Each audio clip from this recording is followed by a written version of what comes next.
I have a really good moment that I shared with Mr. Yankos. It was when he was playing on Rocket and I was playing on H2K, and he tried to gank me once, and I killed his top laner, and then he saw that he was getting so outplayed that he just decided to not chase me anymore and just let me run. And yeah, I think that was like a really special moment. I think I just didn't want to hit the Q because I was trying to be nice, but yeah, it happened. You missed it. But you see, I remember a moment when we were at World Finals and we were playing against in quarters, and then, you know, in all 3 games I was going top lane and we were fighting together like brother and brother, sword with sword, and you know, we were like 2v2 and everything was working well and we won every duel, and then you are bashing on me, bro. I mean, that was a special moment for me because that was like, you know, that kind of like just made our relationship what it is now. Okay. But I agree that like from that moment when you were on Rocket and I was on H2K, and then what happened at World Finals, it was kind of like a build-up, you know, because we got to like this level that we were so good and we were just like duoing together and we were just fighting everyone and we were winning every time, and it was just like the power of love and friendship.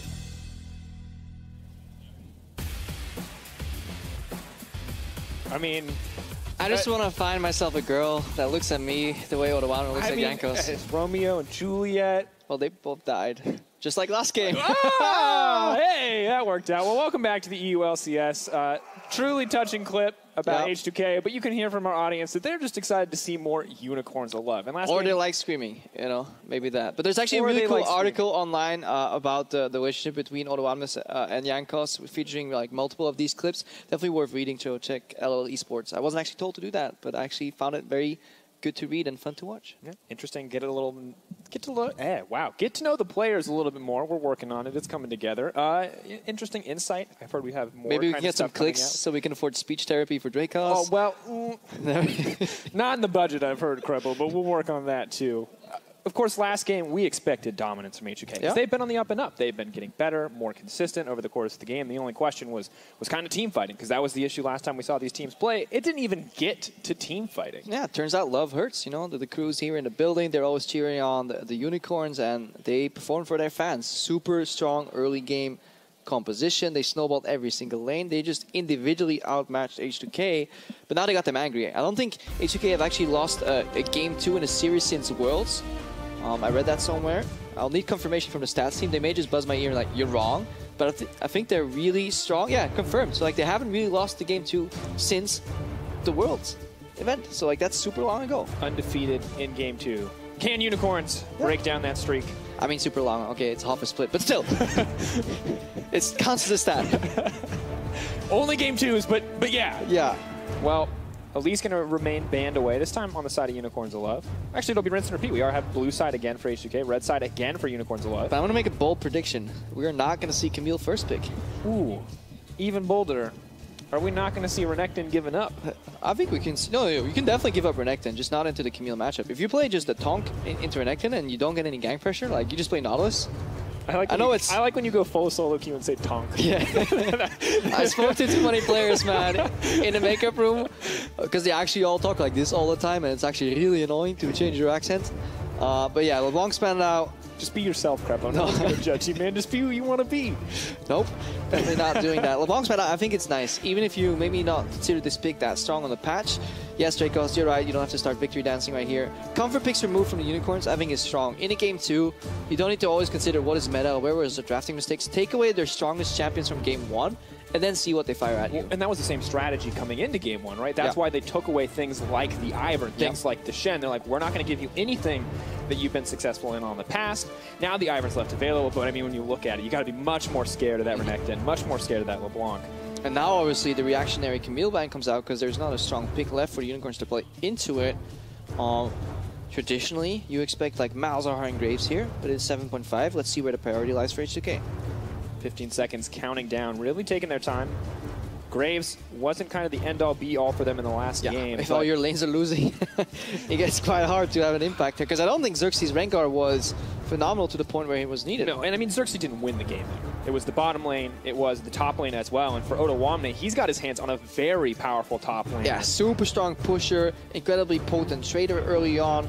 Ottawamne's Rumble is a joy to watch. Last year, he had multiple carry performances where he did significantly more damage on that Rumble than most other Rumble players in the league, and it's a joy to watch. And it also pairs very well with a strong aggressive jungler here. So for top lane week again, we may see Jankos visit that top lane and put the hurt on Vizicachi. Maybe a Lee Sin, maybe something else strong in the early game. But for Unicorns of Love, they're going to rinse and repeat. They've got the Rengar in their hands once again, but they got a decent number of picks last time around. We'll see what their focus is on this time. It was LeBlanc, but LeBlanc's banned. It was Renekton in that third pick slot, but Renekton taken away as well. Yeah, the Syndra's off the board as well, currently speaking.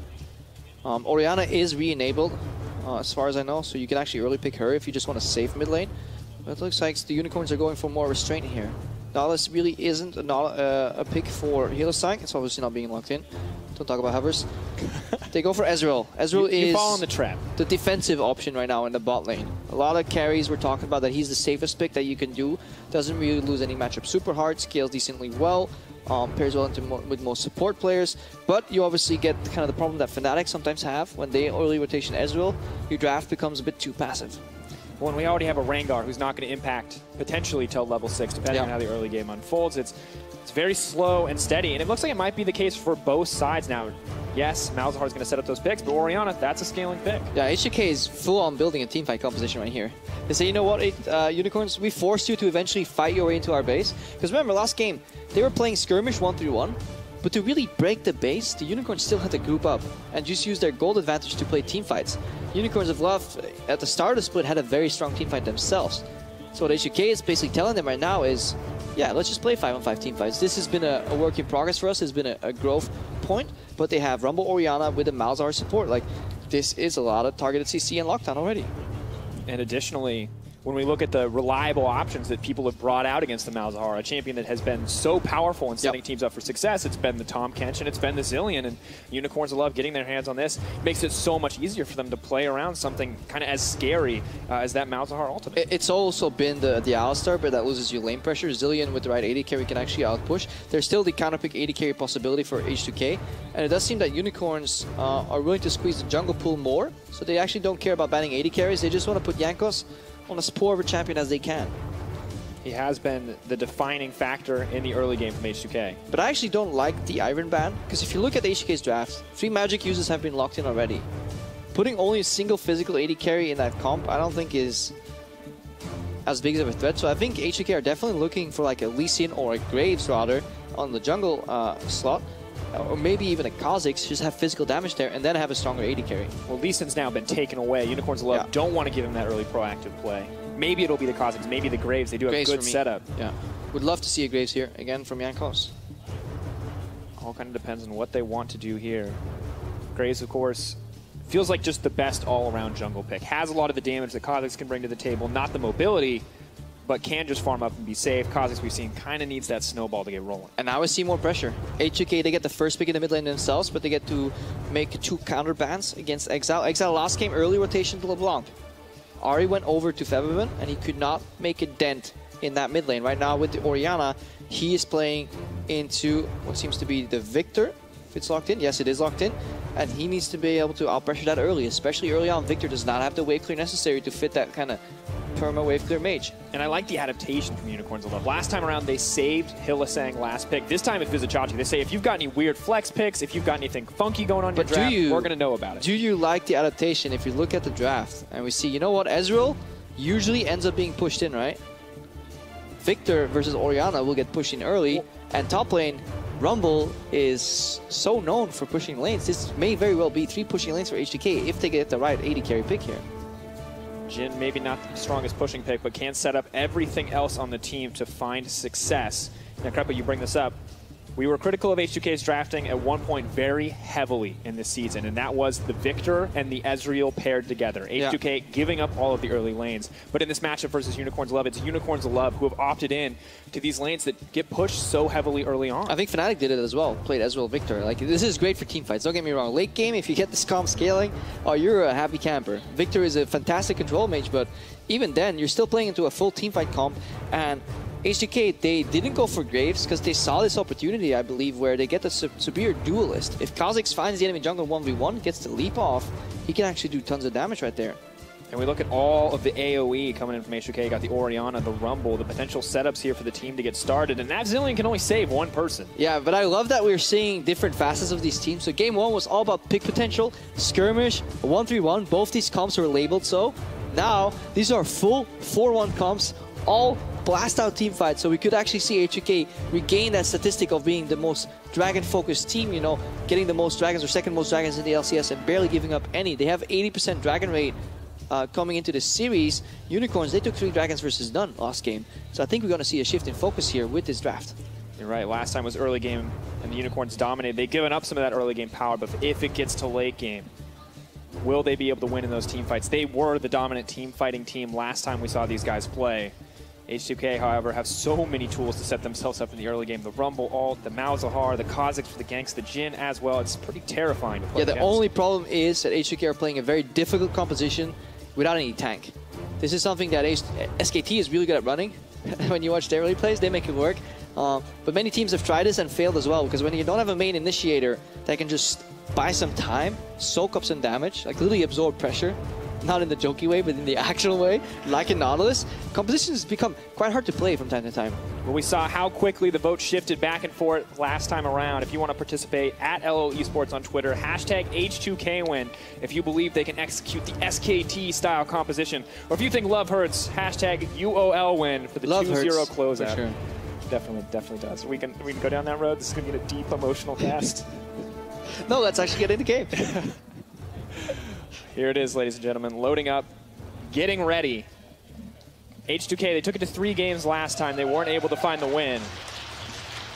Unicorns of Love up 1 game, but here it is, game 2. H2K, they need to find something here. Have to find a way to get the win, to take it to a game 3. Unicorns of Love don't want to give him a shot. They want to close it out quick and clean. They want to find the 2-0. Yeah, pushing lanes. When you look at Fevman as well, playing heal Orianna. That's actually interesting. Just wants the extra mobility. It's like the new Ghost. You just want that little surge and move speed. That's why you take the heal. New Ghost has too much ramp up time. We want a little bit of the old Ghost action. Instant movement speed. Just get the nitrogen out. Just a little boost. Yeah, it's not about the marathon. It's about the 100-meter dash. Yeah, just the quick little sprint coming in from Fevman. Yep. No, because you used to see like Ghost Flash all the time. It's really hard to play Exhaust now that it's nerfed. You could say like, why not Barrier? I think really the move speed component is why he's running heal.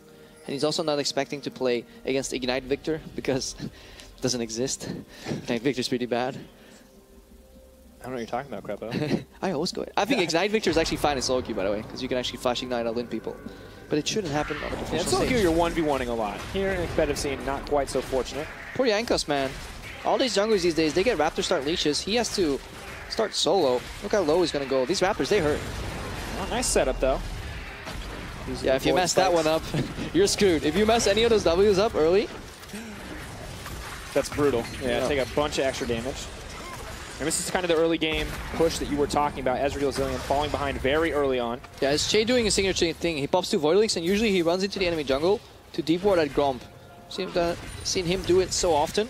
But I think they're so aware of Xerxes' pathing, and they just expect him to do kind of Korean path again, you know, clear the entire left side of his jungle.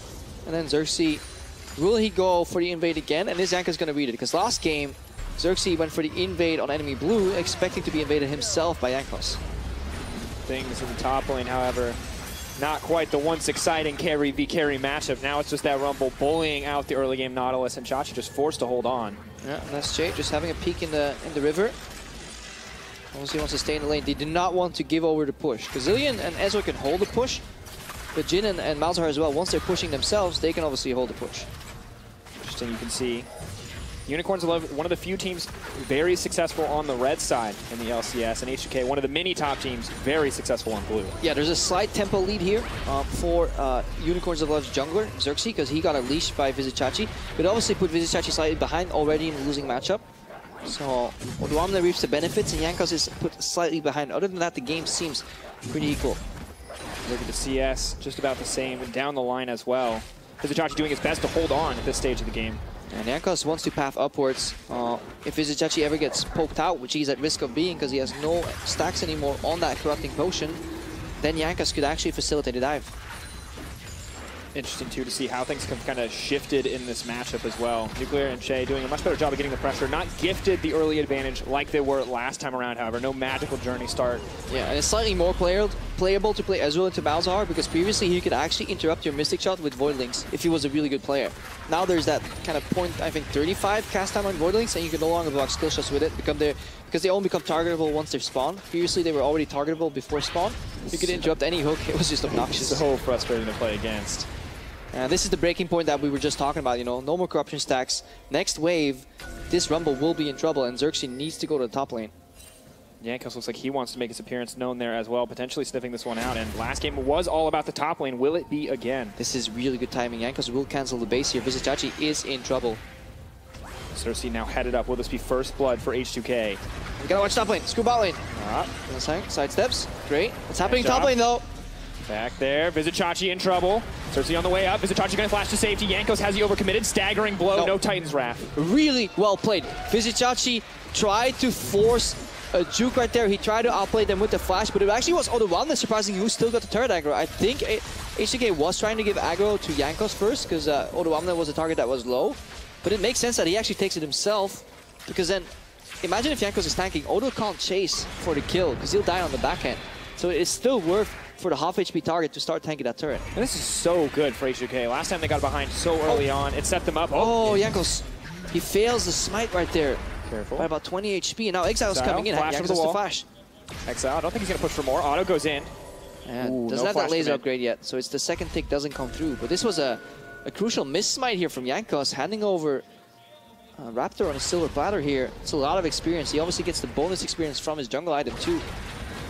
And now vision control on the top side in their favor as well, so it's going to mean Xerxes comfortable to move up here, comfortable to start pressuring this lane. Will get spotted on the ward.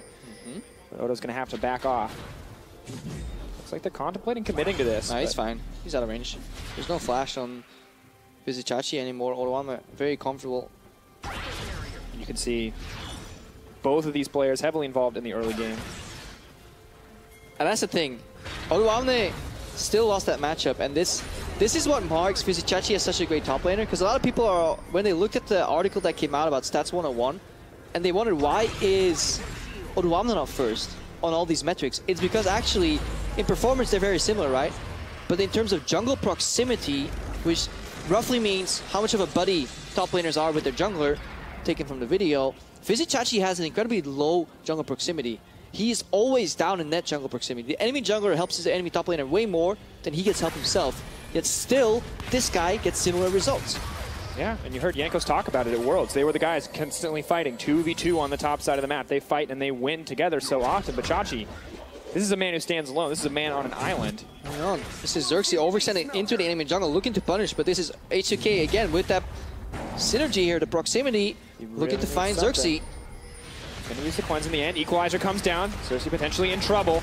Odoamne dealing out decent damage. Fevins here. That's a quick pickup. And that is really well coordinated. Really just hurting the cattle.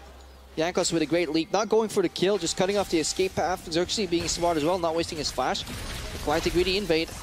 And I gotta say, Xerxes a little behind there. Yeah, behind because he's invading with 3 pushing lanes. And you can never invade without jungle priority. Or mid lane priority, rather. Philistang locked up, middle of the team, decent damage goes down, but the bot lane not important. Got to talk about the jungle once again, because I feel like we talked about it already. Xerxes wasn't the big factor coming into Game 1, and here in Game 2, he wasn't to top lane fast enough. Maybe that's not his fault, but that was his fault in the jungle. Yeah, the fact that Jankos canceled the base, because Vizichachi knew he was going to get dove. The fact that Jankos was in time to cancel the base was perfect. Xerxes was there not in time, looking for a play. Fevin may even just look for a flash here on Exile. Ball goes forward. Doesn't want to waste flash or flash. Okay, nothing's happening. But again, we talked about these lanes. This is 3 pushing lanes. It's so easy for Jankos to play around the map. Oh, going to go in. Ball attached. Delivery system doesn't come through. Jankos is he's just going to have to back off. Yeah, if Jankos had flash, he could carry over to ulti. But good restraint. And now, Unicorns are looking to shut down H2K.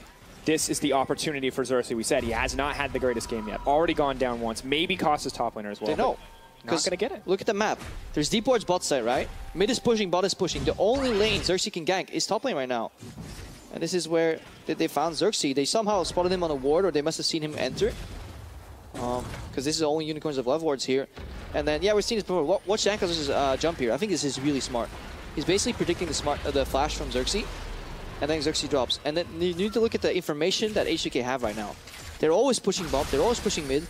They see the entrances on the right side of the jungle. So right now they see Xerxes.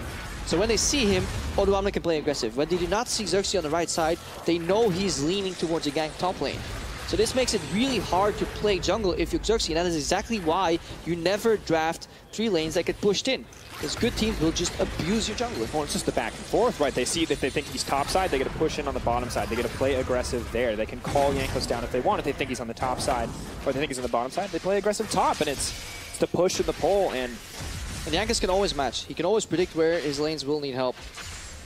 They need to do it perfectly, though. If you give them a window, obviously, generally lanes that get pushed in early have the scaling advantage, but even in this game, there's tons of damage late game. The only really good scaling component is in the fact that Unicorns in teamfights, they have a tank front line who can absorb damage quite efficiently. Nobody in H2K can efficiently absorb damage. Not at all. Going to require some pretty top-level execution from H2K. So far, it looks good. Last game, even when they found early kills, they were behind in gold due to the superior farm of Vizicsacsi. This time, Vizicsacsi's down in the dumps, 75-61. Yeah, off your sidestone bases, you see both junglers group with their supports, challenging vision. This is why we're watching a top 4 match here in the LCS. So often you see one support face check here versus a jungle support duo, and he dies. Not going to be the case. Ball will spot Hylissang. Decent vision for both teams. No one looking to pull the trigger too aggressively. Xerxes still looking for ganks that are not telegraphed. He never knows when there's vision in his jungle. There's 2 control wards being placed pretty well to defend Odoamne. So Xerxes, big pressure on him to really find an opening. I mean, so much pressure. Does still have the ult. Maybe we're not watching a top 4 game. Synergy issues. Even top 4 teams make small mistakes, Crepo. Yeah, definitely so. Oh, this is just grim for Vizicsacsi, though. The Leandry's coming in so early. Magic penetration. Ooh, Exile. Yeah, I love these type of plays. What Feven just did there. He knows this guy has no flash. He knows he won't kill him. But you just poke him out. He has to leave turret because now he's at risk of getting dove. And this is how you leverage advantages. You don't need to kill them. You just need to... Look what he's doing. The proxy ulti with Ezra ulti too. Oh, wow.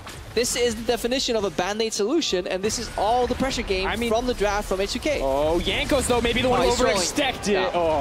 Ah. Jankos! I was just talking about the pressure game. That's a bit too deep. I mean, pressure was on Xerxes to find a kill to make an impact on the map. All right, he did it. Jankos relieving some of that pressure. All right, Shay moving over right now. He knows his support, his AD carry can farm on his own. Feven's still zoning, so even with that mistake, they forced Exile to the base, and they still get this first turret here super early for H2K. Had a lot of long-range wave clear tools, but with Victor no longer a factor and Malzahar threatening, they do get the tower. They continue to extend that gold lead. 11 minutes in, and it's 2K up for H2K. This is a great start for them. And Vizicsacsi is still suffering in the top lane. Odoamne can do the same thing here, what Feven did in the bot lane. If they want to, they lay down the Rumble ulti, the Flame Spitter, Vizi has to flash, and they can open up the turret. And here, this is Jankos. Yeah, it's just greedy. They know Xerxes not on the right side of the map, by the way. His support's in the right side jungle. So the only side of the map where Xerxes can be is the left side. So this is a lot of hubris from Jankos. I mean, after the last game, maybe just hoping that they can snowball it as hard as possible. But it is an overstep, right? H2K just know that they're in complete control of the game right now. They're taking some liberties. It's definitely understandable. Right now, they're looking to mimic the same play. Force Vizi away from the turret. He's low on mana as well. Xerxes coming, though. He has the ultimate as well. Yeah, there we go. Just get his flash if you need to. Flash still up. Vizicsacsi can try to run to safety. Oh, Does hook up Jankos. Flash over from him. Ult canceled from Shay. What are you doing? Now knocked up. Xerxes here as well, but has he overstayed his welcome? Coming in, cleansing out, trying to get something. He gets taken down. Missteps on both sides. Poor Shay. I've done that so often. It feels bad. It feels really bad if you do that on Malzahar. At the end of the day, though, H2K is still coming on top. They get the tower, they get the kill. A small misstep from Xerxes, make sure they come out on top. I think it was his second Void Link, because he can't double tap them anymore. So he probably got one Void Link on, pressed R, and then he canceled his own ultimate. That's unfortunate. Still goes in their favor, though, so that small mistake doesn't count against them. Maybe it would have been 2 kills. Yes, right? You don't draft 3 losing lanes.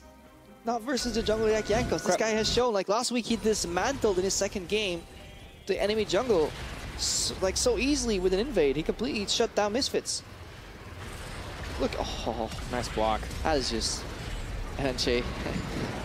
Unfortunate. This is an emotional roller coaster for a player. You're like, wow, Jankos really smart. Blocks the hook. Make sure he can't get out. Jay, Castle Zone open. right clicks on accident. That happens to the best of us. Hey, as long as his vision's good, still be a great support. The Crepo School of Support, ladies and gentlemen. Hey, when you have no mechanics, you play support. Oh, man, you're just shutting down the dreams of so many support players out there. It's a reality check. Good deep vision here for Unicorns. Getting back to the game. This is the one moment where they have to fire back. The bot lane is slowly shifting back. They're controlling right now. The perma push is kind of dying. Also looking to contest. Sheena for Ezreal. Red buff's now traded in the end. Lead still very much in favor of H2K, but not insurmountable. And Exile starting to feel a lot more comfortable pushing those waves. And again, the Unicorns composition, it really comes together when they group. Yeah. Okay, no word play intended there, but they want a team fight. You know, they want to make use, ideally, of Vizichachi in the front line. They want to revive the target that H2K fires all their damage on, and then they clean up with the crowd control effects. That's what they want to do. They have the shotgun on the side of H2K. Pretty easy to counter it when you can save one member. I love that Rumble's coming down to the mid lane here, looking to surprise this kind of counterplay from the Unicorns, and now Yanka's on aggressive. Oh, moves forward. Exile trying to use the speed up to get out. Lays down the gravity field. Baiting in. There's a Rengar in that brush. Here comes Hillisang. We'll be able to get the stun. Che in trouble. As he goes in, he's going to go down. Nice start. In comes Exile as well. Unicorns love. They're fighting back. But they're still going to fight here because teleport was cancelled by Vizichachi. Look for the Rumble ulti. One shot, two. Equalizer drops. Will it be Xerxes to follow? Samix heals out to safety. H2K try to fire back. They don't get anything. Yeah, really good calling there by Unicorns. Because that's the only way you get out of a pincer is that you attack the weak side. And they found Che, and that was their exit out of the jungle. Because Odawamne was coming down in the mid lane, he forced Vizichachi to cancel the teleport. But even then, Jankos is still looking to steal away something. Yeah, every trade, if it goes even, since H2K have the lead, Jankos walks in, he takes a little bit more. Now they're going to set their sights on the Mountain Drake. Additional prize to have will make it easier for them in the future to contest Barons. Yeah, and this composition is also really good around on Dragonflight. Rumble is the perennial Dragon top laner. Really always wants to come down for those fights in history. Always happened. Equalizer, just a terrifying ability. If you can force the enemy team to run at you, either like or go through a choke point, that's when Rumble really has value. So when you're doing a Nashor and you want to defend it, Equalizer is also a great tool, because either like they step out of it away from the Baron, or you just mess them up. Yeah. And like, God forbid you ever dogpile in to a Rumble Orianna composition, everyone will die. Nope. Congo Line of Destruction. This time no magical journey. Xerxes looking to do Jankos. Gets out with the glass cone. It's just pathing. Pathing God, straight to the Krugs. All planned, Crepo, all planned. But Unicorns, they are fighting back. They've only fallen behind 2.4k gold, so it's not as bad as it seems, because their team fight is still very strong. Their mid-game spike is definitely there. We talked about Ezreal. He's already got the Trinity Force. Once he gets the Mana Immune and the Muramana, more importantly, things will start to look good. Exile is lethal on that Victor. And the Unicorns throughout the split have had a really big surge from 20 to 25. That was their strong moment. Their early game leads were like up or down a couple of times, but they were always really good at forcing good team fights in the mid game, and their entire composition is built around that, so we shouldn't count them out just yet. Well, it's got to be scary too, because if they got the lane priority, if they push, Hillisang, priority anywhere, does have to back off. Attacking the vision, really good. Now Che needs backup from Jankos. This is really good teamwork from H2K, not leaving any man face-checking on his own, and really attacking the vision first from the Unicorns, making sure they can't set up for these plays. They get choked out, and they fall due to push. And now in the mid lane, Exile dies with flashing Ghost Up. That must have been an outplay by Febiven. Febiven wanted revenge, and he's going to find it. Now it's Jay who might be in trouble. Oh, this is good. Be careful. He'll get caught out. Can they suppress him? Was it long enough? Will he get the revive? Yes. He could still be doomed to fall. Xerxes considering. Yeah, teleport was cancelled in the top lane, but Che wants more. Waiting the shots, wants to fire out. Where's it going to go? Jankos on the top side with Orianna following suit. They still have heal up to boost him in. They want to deliver it. Where's the ball out? Jankos, he's going for more. Samix, you can't make it out. That's one dead, two more stuck underneath the turret. Predator finds its prey. Will he find another one? Xerxes in trouble. TP coming in to save the day. Okay, they make it land, they back off, and now Rumble has the push on the top lane. This is H2K in complete control of the tides turning in these fights. Dominating the map, the push and the pull. Now it's Rumble looking to grab a tier 2 tower. Exile forced up there as well, and H2K remain in control. Yeah, because Exile died earlier in the 1v1 versus Febiven, so this is an incredibly tough spot to be in. Vizichachi lingered long, Jay cancels him. Wants to Jankos. be Jankos. Hand delivers himself. Has to flash to safety. Depth charge goes out. Vizicachi burning everything just to buy time. They get another summoner, and more importantly, they get another tower. If Odoamne survives without dying here, then this is a really good series of moves from H2K. They're trying to get not picked off in the bot lane. They realize they can turn, and they instantly get the flash ulti from Jay. As Nuclear's ulti gets popped as well, this is really fantastic synergy, fantastic to watch. Coming close to 32,000 up against almost 28 from Unicorns of Love, 4K gold lead, and even when they're surmounted, even when they're ready to push in for bigger advantage, Odoamne just equalizes that wave, and it's all too easy. Yeah, Odoamne really investing in kind of side lane strength here. He wants to be the superior split pusher. If you play Rumble and you have a lead, going to Leandri's voice tap is what you want to do, because you can always bully and poke out these tanks. If you go for a more defensive option like, say, Leandri's Zonias, you will eventually lose the priority on the side lane. H2K definitely want to keep that with Odoamne so they can force these situations where Vizicachi has to cancel the teleport. So this is how it started. Exile's just going to walk on the ball, I guess. No. Yep, there he goes. On the ball. Auto Q. That's a lot of damage. Nice. Yeah. Flash is over. Flash or if you have flash, you gotta flash or ulti. If you're not willing to, don't walk on the ball. Bit of a risky play there. Fev, no hesitation to flash the gravity field, knows he has the kill locked up. Yeah, if he went for the slow Q, he would have forced Exile's flash. He actually got the kill with that. Now Chase face checking. Hillsang trying to disengage with the double bombs, has to walk to safety, but walking to safety means H2K territory. Jay pushing in on the front lines. Jankos wants to jump forward. Double bomb's not gonna connect. Hillsang looks like he will fall just to get right back up, but can they turn it back? Out going in, decent damage. The crowd's like, phew, that one was hurt. He revives. They bring him back to life, man, for a split second, only to see just a giant mechanical ball of doom coming out his face and popping him again. That's disappointing. He's just an old man. That's not fair. Oh, but Xerxes. Yeah, great flash from Xerxes, denying the ball delivery system. And again, H2K are comboing the pleasant with the useful. The pleasant's obviously killing your opponents. The useful is that you can leave some deep wards behind. Play division game. I mean, now we're past 20 minutes too, with the next dragon being Mountain. If H2K can take that as well, suddenly they're threatening this Baron very early in the game. I mean, just look at the series of control wards. One in the pit, one right behind. It's almost like, if you look at the wards, these are wards Unicorns would place themselves to defend their jungle, but make no mistake, these are all H2K wards perfectly set up. Hillsang will have to show that he's played a lot of Minesweeper. Throws it in, tries to stay safe. Jankos wants a piece of the action though. Exhaust gets burned. Yeah, and Hillsang's alone here because the jungle got choked out earlier, and he's doing Gromp right now. And this is the same aggressive thing we talked about in game one. It worked okay. Hillsang took those risks. He went for those wards by himself, but this time has to burn a summoner. And H2K, they technically even could have like maybe even started Nashor right there, because enemy jungle was on Gromp, nobody was close, they had no vision. So right now, the map is so much in favor. Look, yeah, Panic Ezreal ulti. They don't know. They have no clue what's going on here on the side of Unicorns, because they're getting pressured in by H2K. Mountain Drake now spawns as well, and very different game from game one. Game one was all about the Unicorns. They controlled everything. Yeah, well, while H2K control left side, they're not hard committing to that Baron. They're just switching the side of the map right now, forcing Unicorns to maybe walk into the Dragon Pit. Look at the control. 4 people together. They're trading Nashor Vision for a Dragon. Fantastic here.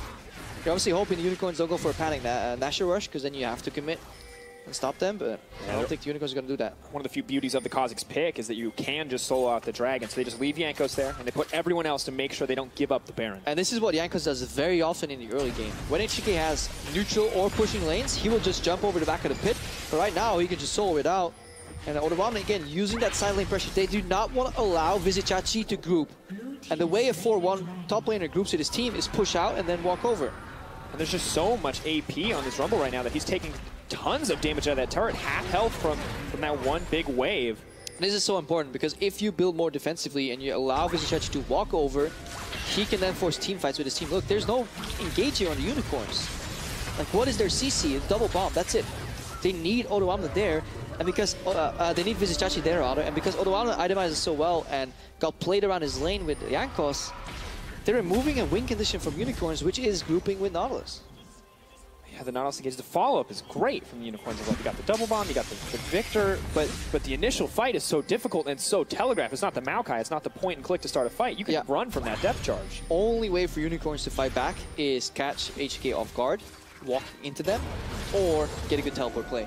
And that's what we need to track right now. Where are the TP wards potentially located?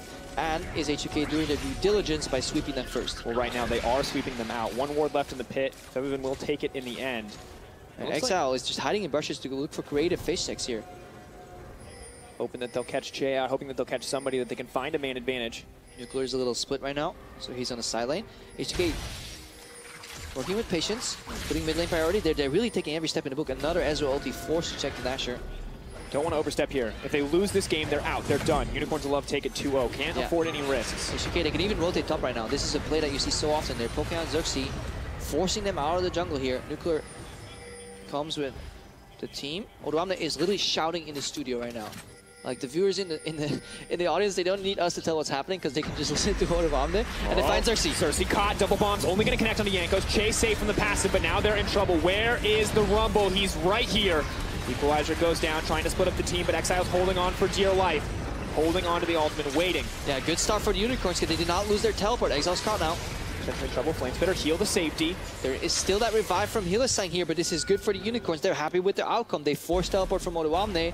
They didn't face like H2K, and H2K actually went for a fight that they allowed Vizicsacsi to walk into, not teleport, walk. And the shotgun.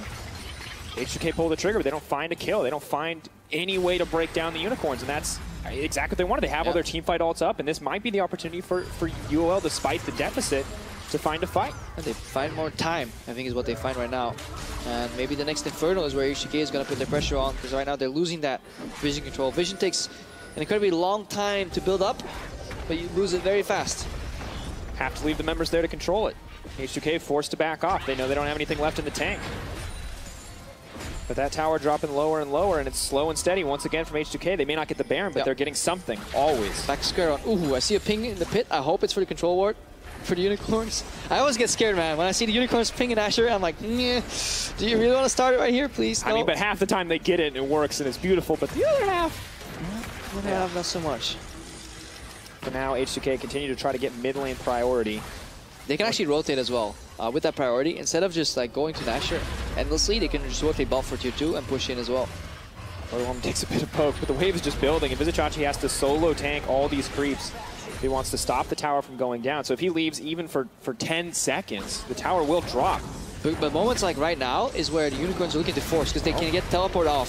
Febiven potentially in trouble. Team goes in. Febiven's going to go down. Nice pickup. That's the entire point. When the wave is gone from the tier 2 tower in the bottom lane, Vizicsacsi is always ready to either walk over or teleport over. And this is Febiven not respecting. He dies with flash up as he's trying to wave clear desperately. This is H2K not conceding at the right times. They're so used to having the map for free that when Unicorns do fight back as a team decisively, they get caught off guard. Oh, the small mistakes can cost so much, but Odoamne, he has the equalizer. They're not going to look to fight it here. They're going to give up. They're going to try to fight another day, but Jankos has a different plan. They go in. Jankos set to fall. Nice pickup from Unicorns. And this Baron is now in their sights. Big, because now the Unicorns are playing versus no jungler. It's not about a 50-50. It's about a race to 0 on this Baron Dash, and if they can smite. They've actually denied all the vision. H2K in such a tough spot. Odoamne needs to carry this fight with an equalizer. Has the ultimate available. Jin has the ult as well. Febiven is now up and has his ultimate. If Unicorns of Love pile into that pit, they could be piling into their grave.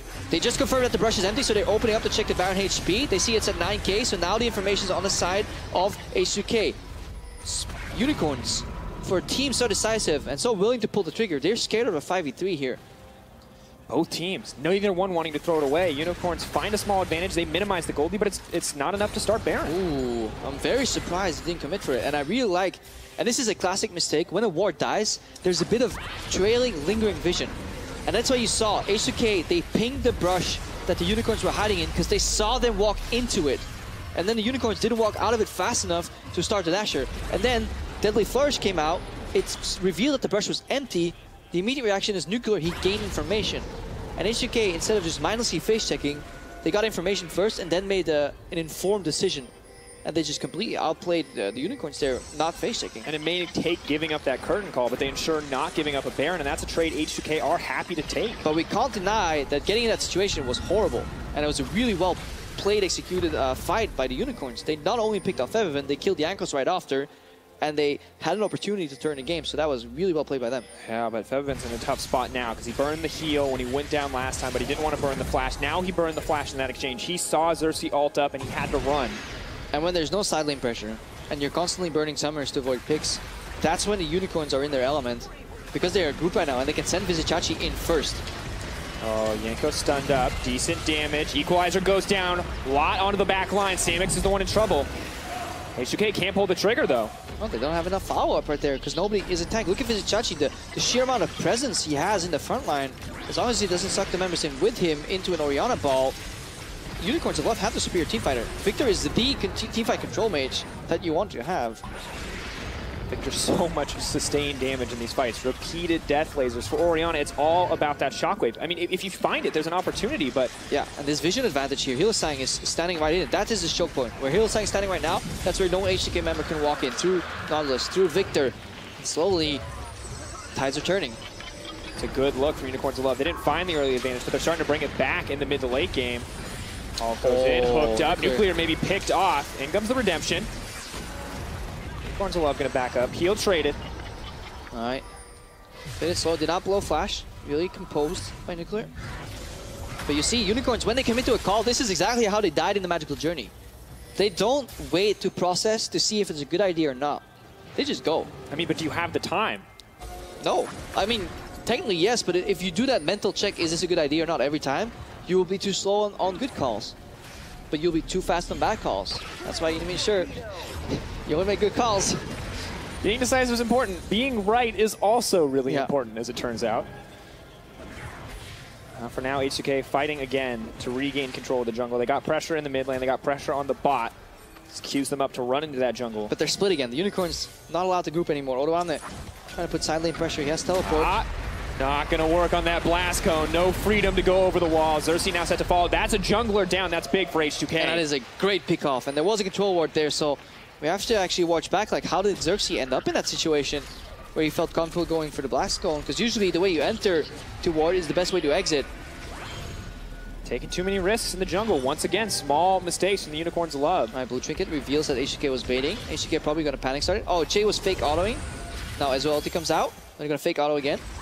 No, it's real this time. Vizicachi running forward. Holy damage! Team grouped up, double Mountain Drakes, 5 damage threats. It's time to start the fight, but the Baron's already down. Down goes the Equalizer. Are Unicorns of Love next? I'm so sure H2K wasn't even positive they were doing so much damage to the Nashor there. I think they surprised themselves. That was absolutely disgusting. Chachi. Ooh, flash forward, but flash right back out. H2K are holding on to this lead with everything they got. They're walking into Orianna, however, so they need to be careful. Hylissang has to flash out. No ultimate burn, holding on to that one, trading the flash. Big play for H2K. Yeah, can we just have a moment to appreciate just how fast that Nashor went down? You pointed right out, double Mountain, but also the 5 damage composition really helps you in Baron Nashor. Like, oh, watch this again. This is Xerxes. So he enters this way, puts the ward, and that's a rookie mistake then if you walk out. I mean, did he put the ward right now? Come on, put the ward. Yeah, puts the ward. And then, he gets baited by the blast cone. You can't do that. You don't have vision there. Because Malzahar ulti actually denies the leap. Like, he popped it, and then he got put back down on the floor. It's like, Jay's basically telling him, sit down. Back, no, kitty. sir. I'm going to need you to try to stand up real quick for me. Sit the hell down. Sit down. Right now, the Unicorns of Love, I mean, they're fighting back, and we have to respect that. H2K, there's a few moments where Unicorns of Love still finding ways to shut them down, but they're still playing it slow. They're still playing it steady, and at the end of the day, that good Baron setup just works out so well for them. This is also a working point for H2K. Jay looking to peel here. Nuclear needs to be careful. Ghostblade really helping to not get double bombed there. They cannot afford to get slowed down by Hylissang at this point. It will mean a bomb, and it could mean a death sentence. Time Warp already 85% movement speed slow. Well, there's only so much you can be slow, though. There is, like, diminishing returns in that.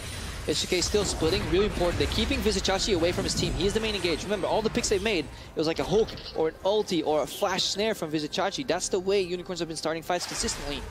And so often I feel like Unicorns of Love build compositions around Samix, sometimes around Exile, but Chachi has been the man of the hour in this series. He dominated on Renekton. He's been the playmaker on the Nautilus. And without him, it just feels like the team can't do much of anything. Yeah. Odoamne is just saying, you're never going to get this guy in a fight. Yeah, Odoamne got outlaned earlier, but right now he's really keeping him away. Well, now Xerxes is looking for something, but there's no flank open, and now HK is just going to pierce through the mid lane. Third call, pulling enemies back. Double bomb connects, or doesn't, as it turns out. Side step from Yankos. Bit of damage. He can jump in with GA, though. Build your own Zillion. Slowly but surely H2K whittle it down. They got the Rumble pushing on the bottom side. They've got everyone else moving now to top. Yeah, they're just taking away more tier 2 turrets and then looking, I think, for the next Infernal. I don't think they're looking to break the base with this Baron Nashor. There's only 50 seconds remaining. Xerxes revealing himself. Maybe hoping to find something out, but other than scouting the brush, not going to risk anything. Still have a lot of wave clear on the side of Unicorns of Love. I like the respect they're giving the Unicorns. It's a great team fighting team. Unicorns are pinging ward, so they're looking to commit with TP, but Hillsang going down. Has to use the ult on himself. That's massive. Cersei now in trouble. Cleanses out. Gets snared up again. A lot of CC coming in. Vizicsacsi is flanking on Odo right there. Can he do anything? No, the main brunt of the force is on the top side. Charge. Exile's low on mana, but he's got enough. No, he doesn't. Zanya's up. Buys a bit of time. Odoamne goes down. That could be a turning point for Unicorns of Love. The ult from Rengar has been used, but H2K, they're setting their sights on the tower. Yeah, they just have the choke point under control. Do not overchase the Unicorns. This is smart from the H2K lineup here. Staying in the front line. Jankos is a tank right now. He has to peel. 50 seconds, but Samix gets caught up. No jump on Jankos. He just used it to move away from Chachi. But again, the objective is first here. Turret falls. 8K gold lead about coming in for H2K. This is exactly where they want to be. Double Mountain Infernal on the way, as you mentioned. Just going to come up as the Baron buff runs out. Yep, on curve. Everything planned out. Unicorns going to make a sprint for it as well. They desperately want this Infernal. Let's watch this again. Jankos with G8, so much more comfortability to play. You know, gets the exhaust as well. Xerxes breaks out of the Nether Grasp. So, you know, he's used. And then Orana, he's like, oops, there's a top laner behind me. So he's going for the Flame Spitter Zonias. Yeah, and it's so close in this fight, but you look at when the Chaos Storm drops earlier, they're so tunneled on killing Odoamne. There's like 4 members up on the top, and they're like, no, we need to kill the Rumble. And Unicorns of Love, I feel like, forced on the back foot here, and it makes it just so hard to fight these team fights. Very hard. These Voidlings, once they spawn, also very hard to kind of hook around if you're a Vizicsacsi. We'll see. It's a lot of conditionals. We're likely to see another fight around this dragon.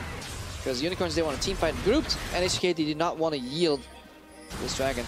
Yeah, Unicorns of Love. Neither team wants to be first into the pit, though, I think. Odoana is basing, and he's shouting in the studio. He's probably looking for a teleport above the team here. That would be massive. They're pinging the wards. They have 2 locations, going for a safe one. H2K moving forward. Vizicsacsi. Hook doesn't connect. Oh, the equalizer. That's Odo! Oh, on the backside as predicted. Massive damage coming in. Fevivem whiffed his ulti, but does it matter? Will Samix drop? I don't think it matters at all because Jankos is pushing forward for more. Chachi's left alone and isolated, and H2K locks him up. They're going to knock him down or not. Redemption comes in. They buy a bit of time, and Unicorns of Love, they hold on. Ooh, it was almost a party, but Fevivem ended up putting a sombrero on his head instead of actually getting a massive teamfight Orianna ulti off. This could have been just ace and the game. Definitely want to see that again. What happened there? How the ball snapped back there. Maybe he just tried to ulti on Odoamne. Look at his teleport location. So Jankos, he reveals himself now. He's like, up, go Unicorns. Group into Odoamne. He actually flashes too far. And then the ball snaps back to Fevivem. Ooh. I still didn't see what happened. I'm like, how did the ball end up at Fevivem? Did he not move it forward? I think the biggest mistake of this fight is actually Odoamne flashing in. If he just walked with Flame Spitter, he had the perfect... He would have hit 5 members. Yeah, he was like big barbecue for that party. But even then, that was a beautiful setup. I love it when teams get the right teleport location and the jungler just basically forces people to walk into it. They were like lambs to the slaughter right there. We're going to go to the farm, Prepo. It's going to be beautiful, I swear, kids. Just pile in. And I mean, that's the shotgun we're talking about, but unfortunately part of it misses, you know? The equalizer connects. That could have been a very different fight for the Unicorns. Oh yeah, no ulti. If that connects, it's over. It's just straight to the Nexus. With Shockwave, they needed it. Now it's Baron, though. 30 seconds, yet another stage for the teams to set up, for the teams to fight around. It's double Infernal. 20 seconds. Double Mountain. The Unicorns, don't underestimate them in a late game teamfight, especially with the double G8 they're running right now. Well, if you're an H2K fan, we talked about team fighting, and their team fighting's been getting consistently better. Before IEM, there's 1.03 KDA in situations with 4 or more opponents. Coming in post IEM, 2.29, first in the league for team fighting stats when it comes to KDA. And if they want to keep that trend going, they're going to need to take down Unicorns. They've never been able to do that. You can keep your statistics. I prefer the Magic. Shay gets caught out, though. That's not a good start. Equalizer goes, and it goes wide. Shockwave comes, but there's no follow-up. It's late game, baby. This is the Unicorns' turf right now. Late game team fighting with a massive tank in the front line. Shay gets no support. The magic of the Unicorns coming through. Bait's not gonna work, guys. There's a Scuttle Crab. Gives vision of Nashor. They don't care. Chachi's going to get sped up. Odoamne's going to get caught out. He's going to get locked down. Samus is going to take a lot of damage, but he's leaping out to safety. Where's the follow-up? Odoamne slowly but surely falling down. Chachi's taking a lot of damage. He's going to get locked up. He has the GA. Unicorns of Love pushing forward in the fight. Absolutely useless Chaos Storm there from Exile. I was super surprised to see H2K actually commit to a burst that they knew the Unicorns were in, but they actually committed because Xerxes was not close and Xerxes did not ult. So essentially it was a 4v4, and you could see if everybody's afraid of the damage of H2K, they're not actually doing too much return damage on the front line of H2K. Not making the most of that tanky front line. We talked about this being the big boon, as it gave room for the other members to work. This may very well be a Dragon Rush or Baron Rush here by H2K. They have so much damage. They can just neglect the vision and go for the Q Smite all in here. Look at how fast it drops. To leash it up. They're not going to take the risk, though. Pulling back. Force teleport cancel. Now, but this is rough. Odoamne is super low. He has no teleport. And in doing so, they have a window open here for the Unicorns. But like 30-odd seconds, Jankos gets poked out by Xerxes. 30 seconds on that TP cooldown. Odoamne needs to find a way to get it up if he wants to go back. Base cancel doesn't really matter because he's still just waiting on that teleport cooldown. They need to stall. Starting. They don't have double mountain. This is going to take a little bit longer. It's going to take a while here. Hillsang's also peeling, so contribute. Again, getting information. Shots going in. Equalizer. Odoamne stayed. He did not base. Yanko's looking to deliver the ball. H2K need to reset right now because their top laner stayed to stall the fight. They need to wait for the next rotation of cooldowns. H2K in a decent spot now. Unicorns of Love continue to come back, but it's still H2K with 7K gold lead. It's still H2K not giving up the Baron. Some great shot calling from both of these teams here. Really respecting the opportunities. Again, we have full vision, guys. It's so much harder to figure out what's going on if you toggle from one side to the other. The usage of this curtain call has been superb from H2K to really garner some information and find what Unicorns of Love are exactly up to, how high the HP on the Baron is. Still a little bit of vision in the pit. No sweepers available quite yet. Yeah, see, this is a different scene than what we were watching, right? Like, H2K have one ward. They don't know, is this Baron like 8K, 9K? Yankos has a scout. He didn't even see Exile. Double bombs. Has the GA. They're going to burn it immediately. So he's gone. Equalizer is still not up, so Yankos needs to get a hell out of dodge. Febivin, where's it at? Where's the ball? Not going to find it. Unicorns Love, they're pulling back, but Vizichachi's the man on the front line. They're happy to have him take the damage. Zillion buying time for the team. Xerxes running into the back lines. Vizichachi's still up, still alive. Shockwave goes in, it goes wide! That's massive! Unicorns, they're coming in. They're going strong, and H2K, they miss their one shot. That's the double. That's the fight. Unicorns control the game. And only now does the Equalizer come up, and it may actually stall enough time for the Unicorns to not end the game. Exile! Odoamne! Top lane weak, he wants the outplays, now running for his life, now buying time for the team. Yeah. Oh, Chachi down. Burning. Ooh, Ace comes through. Unicorns of Love, they punish H2K. Yeah, but the wave is gone, which means Unicorns only get the dash here. It'll take them very long to take that down still with their composition. Obviously, they won't be interrupted, but it's just going to be a lot of time used, and H2K may get a good setup on Elder because of this. Let's see. 9 seconds away from that Elder Dragon. Unicorns of Love slowly but surely, as you said, whittling it down, taking it back to their hands. They're already up one game. This has to feel good for them to lose so hard in the early game and to bring it right back. Yeah, it goes back to the decision. Odoamne, he stayed, he used Equalizer, then he based, and then he had Teleport. But Jankos, far too aggressive early on versus a low damage comp on Nashor. And again, that is the difficulty of playing a composition with no front line. Somebody has to become. Here Jankos, he feels the most tanky. His team's not there. Odoamne is teleporting in rather late, but there's no Equalizer right now. That's a graphical error. He did not have Equalizer this entire fight. So it's super hard for them to do anything. They find Chachi, and here they need to disengage or pull the trigger right now. Orianna ulti is very poorly timed by Febivin. Look at it. He's aiming for Exile instead of just looking for Samex and Xerxes and Chachi. I think you start with the front line if you're H2K. Febivin losing out last game. Finds a solo kill in this game, and he's feeling good. But now there is so much pressure on this guy to land a single ult to essentially win the game. Yeah, he was very vocal. He really wanted to be the better mid laner in this matchup, but so far Exile outperforming him. Chachi call again. Locked up. Shay's going to be the sacrificial lamb here, though. Samex dishes out a decent amount of damage. Equalizer goes in. Needs to start to the fight. Looks okay for the team overall. Double bomb goes in. Unicorns of Love looking to keep the ball rolling. Exile. There's still an ulti on Hillsang, so Chachi can go ahead. Ball goes in. Febivin goes a little bit wide there, but out comes the curtain call. That's multiple low health members. Chachi not even going to focus him down. Going to let him burn that Zillion. Although Odoamne is in trouble. Double bomb onto him. No chance to Zanyas or really get it out in the end. No, goes down. Still down. Really rough situation. Teleport coming out. They want to keep the ball rolling. Vizicachi, that is a fast Nautilus. Oh no, Febevin, run for your life. It's Nuclear actually who's in trouble. He tries to get a kill back. They are going to find one, but Nuclear set to fall. Samix now moves forward. H2K falling apart at the hands of the Unicorns. That's a triple for Samix. What a surprise in that fight. Vizicachi disappeared on low health. He did not get popped, did not get revived, but he used the Baron recall. Only 4 seconds, teleported back in. He completely caught H2K off guard. They thought he was in a brush somewhere. And then obviously he had home guards. Nobody hit him, and he sped up and he completely dominated that fight. And this was supposed to be the 2-0 for H2K. This is supposed to be H2K showing us everything they've learned and they've put together, but it's Unicorns of Love showing how well they can survive, how well they can adapt, how well they can take down the opposition. Cut through the towers, and the final moments just look all too grim for H2K. You can hear the fans cheering. Unicorns of Love, they take the 2-0. Elation on their faces after what an incredible, tough early game. Vizicachi rightfully getting lifted here by Romain. Spend your time carrying the team. You deserve to get picked up every once in a while. Strong man, Romain. A lot of definition. But yeah, 3 pushing lanes, losing jungle matchup, smashing the early game. A few strategic errors is all it took for Unicorns to bounce back. These small issues in coordination just cost H2K. Yeah. Febevin's there 1 second sooner. Jankos waits 1 second longer. Maybe they group in that pinch to kill Jankos. They die to the ball. But we have to say, like, Unicorns mid to late game tenacity, like, insane. Like the decisiveness in their shot calling, superb. But the fact that they got into that situation is still an issue. And if you look at H2K, for example, they could have easily routinely executed this game. It would be the 10,000 gold stomp, but everybody online will be talking about how bad the draft was. This is where result-based analysis will come in again. Like, it's really great for the Unicorns, but we can't forget, if H2K played this comp right, they would have smashed them. But now, we looked at the stakes at the start of this game. You wanted to move into first place for Unicorns of Love fan. Right now, they hold on to that bye for playoffs. Of course, there's more weeks to come. There's more opportunities. But it's not going to be H2K who get the opportunity to dethrone the Unicorns of Love.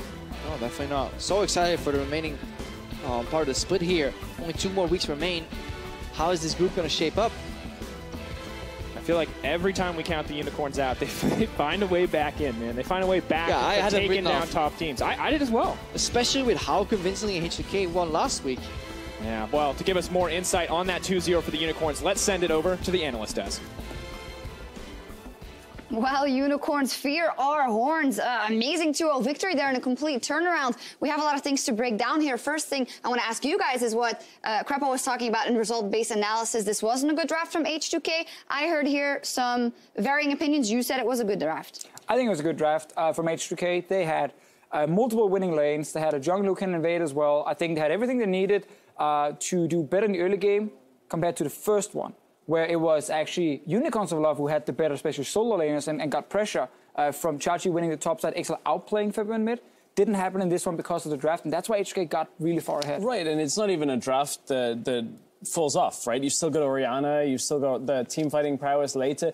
Okay, you're playing without a front line. It's harder to play. This is something we've seen LCK teams do a lot, playing without a front line. And there is less room for error.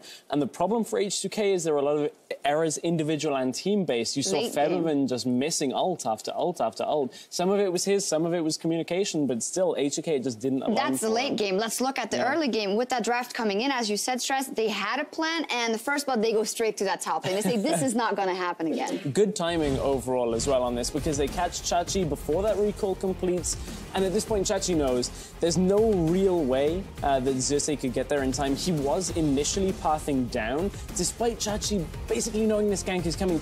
Maybe Xerxes could have been a couple of seconds earlier here, but it wouldn't really have been enough. But this is one of the reasons I like the draft, because you can see Jankos can freely invade the enemy jungle because no one can actually catch him in there. Exile will never be able to move first as the victor.